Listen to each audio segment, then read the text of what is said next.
বিরলে আসন্ন ১ নং আজিমপুর ইউনিয়ন পরিষদ নির্বাচনে চশমা মার্কা প্রতীকে চেয়ারম্যান প্রার্থী মোহাম্মদ নাজমুল হায়দার স্বপনের ব্যাপক গণসংযোগ মা টিভির নিজস্ব প্রতিবেদক বিরলের আজিমপুর ইউনিয়নে জমে উঠেছে নির্বাচনের আমেজ।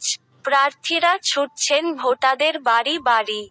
আজিমপুর ইউনিয়নে ৭ জন চেয়ারম্যান প্রার্থী থাকলেও ভোটের মাঠে ছাড় দিচ্ছেন না কেউ।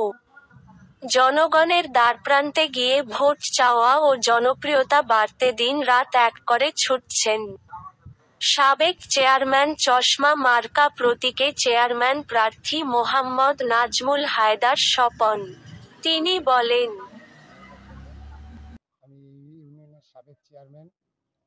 গতবারে আমি নির্বাচন প্রতীকের কারণে আমি সেই চেয়ারম্যান নির্বাচিত হতে পারিনি। আমার অনেক অসমাপ্ত কাজ আছে, এই কাজগুলি